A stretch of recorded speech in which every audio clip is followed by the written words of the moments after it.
আপনি যদি আমার দুশ্মন দেখেন, আমি সবসময় আপনার থেকে দূরে থাকবো, সবসময় দূরে থাকবো। কিন্তু আপনি যদি আমার বন্ধুরূপী দুশ্মন দেখেন, মানে আমার সাথে চলতেছেন কিন্তু তলে তলে দুশ্মনী করতেছেন, সব সময় আপনার দ্বারাই আমি বিপদে পড়বে, কপালের মধ্যে কর বাইদা ফেলবে, জীবন ভর মসজিদের মধ্যে ডুসাইতে ডুসাইতে মসজিদ এক সাইড দিয়ে গাতা করে আনবো। এরপর আমি আল্লাহ কইতেছি ওমা হুম বিমুমিন, এরা মুমিন না, এরা মুমিন না। আপনি কেমন মুসলমান? সর্বোচ্চ আমার পিছনে নামাজ পড়েন এই দেশের মধ্যে, যেহেতু আমি আপনাদের মসজিদের ইমাম, আমার পিছনে নামাজ পড়েন। এর চাইতে যদি বেশি নামাজ পড়েন কাবা শরীফের ইমাম আব্দুর রহমান আস-সুদাইসির পিছনে নামাজ পড়েন, এর বেশি আর কিছু না। যার ব্যাপারে আল্লাহ তাআলা আয়াত নাযিল করেছিল, উনি স্বয়ং আল্লাহ রাসূলের পিছনের মুসল্লি ছিল, আল্লাহ রাসূলের পিছনের মুসল্লি ছিল। উনি মসজিদ যে মাদ্রাসা কতগুলা করছে হিসাব ছাড়া 36 বার তিনি হজ করছে। আপনি আমি কয়বার হজ করছি? একবার উমরা করে নামের আগে আলহাজ না লাগাইলে মুখ বেজার হইয়া পড়ে, এত টাকা খরচ করে হজ করছে, আলহাজটা হজ না করে, হাজিরা হজ না করে। মেয়া একবার হজ করলে, একটা ফরজ ইবাদত করলে যদি তোমার হাজিরা হন লাগে, তাহলে আমরা সোলাতি তো জীবন বর ফেনা চুরানি লাগবো হয়ে দেয়। কারণ বুঝার পর থেকে নামাজ পড়ি, যদি একবার হজ করলে যদি আল হাজ কখন লাগে, তাহলে যারা নামাজ পড়ে তাহলে সোলাতি তারারই কখন লাগবো, সৌমি তারারই কখন লাগবো। যারা রমজান মাসে রোজা রাখে, রোজা 30টা রাখে, এক মাসের মধ্যে 30টা রাখে, প্রতিদিন 5 বার ফরজ পড়ে, তাইলে ইবাদত করা, হজ করা, যাকাত দেওয়া সব করবে একজনের জন্য। তিনি কে? আরো জোরে, তিনি কে? আপনি আমি নামাজ পড়ি কাবা শরীফের ইমামের পিছনে, আর এই যে আব্দুল্লাহ ইবনে উবাই আল্লাহ রাসূলের পিছনে নামাজ পড়ছি, 36 বার হজ করছি, মসজিদ মাদ্রাসা কতগুলা যে করছে হিসাব ছাড়া। এরপর তারে আল্লাহ কইতাছে এখনো মুসলমান হইছে না, মারা গেছে, মইরা যাইবো গা, মারা গেছে। তার সন্তান আছেন আবার সাহাবী আব্দুল্লাহ আল্লাহ রাসূলের কাছে গিয়া বলতেছেন, ইয়া রাসূলুল্লাহ, ইয়া হাবিবাল্লাহ, আমার পিতা তেমন আমল কি করছে আমি জানি না। আব্দুল্লাহ বলতেছে, ইয়া রাসূলুল্লাহ, ইয়া হাবিবাল্লাহ, সাহাবী ছিল জানি, কিন্তু আমি আব্দুল্লাহ মনে মানে না আমার বাবা কি আমল করছে আর না করছে। আমার বাবা তো এখন মারা গেছে, আপনি আল্লাহ রাসূল যদি আমার বাবার জানাজাটা পড়াইতেন তাহলে আমি একটু তৃপ্তি পাইতাম। হয়তো আপনি যদি জানাজা পড়ান, মনে হইবে আমার মন সাক্ষী দিবে আল্লাহ তাআলা আপনি জানাজা পড়ানোর কারণে আল্লাহ তাআলা আমার পিতাকে মাফ করে দিন। গেছে আল্লাহ রাসূল জানাজা পড়ানোর জন্য, সামনে ওমর দাঁড়াইছে, এই ভাই জানি যে আল্লাহ রাসূল কয় কে রে? কয় মুনাফিক। আরে কি কয় মুনাফিক? কয় হ্যাঁ মুনাফিক। আমনের সাথেও মিল থাকতো, হিন্দা আবু জাহেলের সাথেও মিল থাকতো। আমনেরা কইতো আল্লাহ রাসূল চলেন হজ করি গে, যাকাত দিয়ে গে, নামাজ পড়ি গে।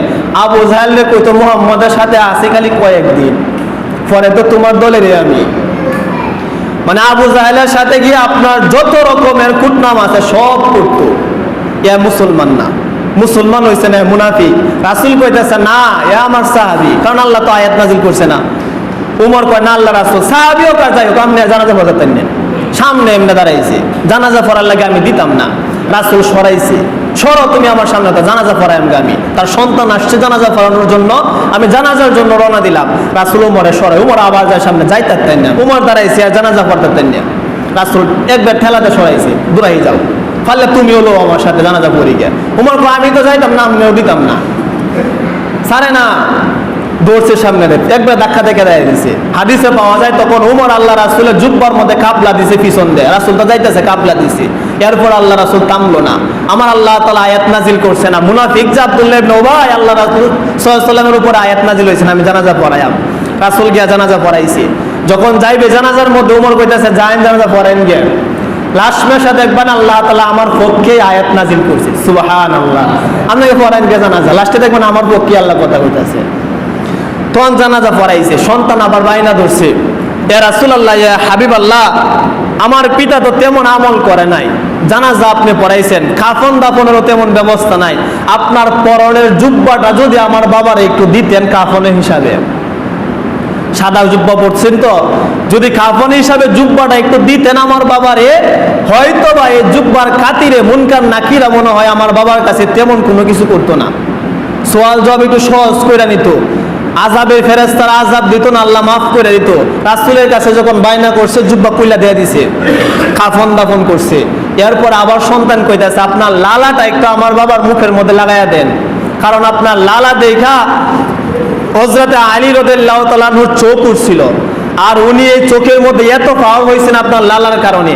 আপনি যদি আপনার লালাটা আমার বাবার মুখের মধ্যে একটু লাগাইয়া দেন, হয়তোবা আমার বাবা এই কবরের মধ্যে যে প্রশ্নগুলা করবে ফেরেশতারা এই প্রশ্নগুলা অটোমেটিকলি দিতে পারবে।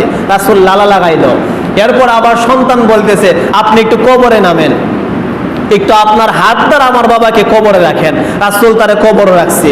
রাখার পর আল্লাহ রাসূলকে আবার সন্তান বলতেছে, আমার বাবার লাগে একটু দোয়া পড়েন আল্লাহ রাসূল। রাসূল সমস্ত সাহাবীদেরকে বলতেছেন, তোমরা যাও, আমি এনে দাঁড়াইছি। দেখি আমার সাহাবী আব্দুল্লাহ ইবনে উবাইর আল্লাহ তাআলা কি কয়, দোয়া করতেছে। রাসূল দাঁড়ায় রইছে, কোনো আলহাম নাই। কবরের মধ্যে যে ফেরেশতারা আসে প্রশ্ন করার জন্য, তারাও আইয়ে না। অনেক সময় হয়ে গেছে, কোনো কুছ খবরও নাই। এমন সময় জিব্রাইলকে আল্লাহ তাআলা পাঠাইছে। পাঠানোর পর আল্লাহ তাআলা এই জিব্রাইলকে গিয়া কইতাছে, ইয়া রাসূলুল্লাহ, ইয়া হাবিবাল্লাহ। জিব্রাইল আয়েশা বলতেছেন, ইয়া রাসূলুল্লাহ, ইয়া হাবিবাল্লাহ, আল্লাহ তাআলা আপনাকে বলছে আপনি আব্দুল্লাহ ইবনে উবাইয়ের জন্য আজকে নয়, শুধু কিয়ামত পর্যন্ত যদি আপনি তার জন্য দোয়া করেন, তার জন্য আল্লাহ তাআলা দোয়া কবুল করবে না, তার জন্য আল্লাহ তাআলা জাহান্নামে রেখে দিয়েছে।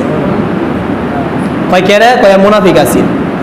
কাফের যতটুকু ইসলামের দুশমনি করে, ইহুদিরা যতটুকু ইসলামের ক্ষতি করে, বেঈমানরা যতটুকু ইসলামের ক্ষতি করে, এর চাইতে মানে সবচাইতে বেশি ইসলামের ক্ষতি করে মুনাফিকরা।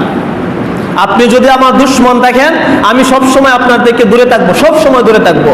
কিন্তু আপনি যদি আমার বন্ধুরূপী দুশমন দেখেন, মানে আমার সাথে চলতেছেন কিন্তু তলে তলে দুশমনি করতেছেন, সবসময় আপনার দ্বারাই আমি বিপদের মধ্যে পড়বো।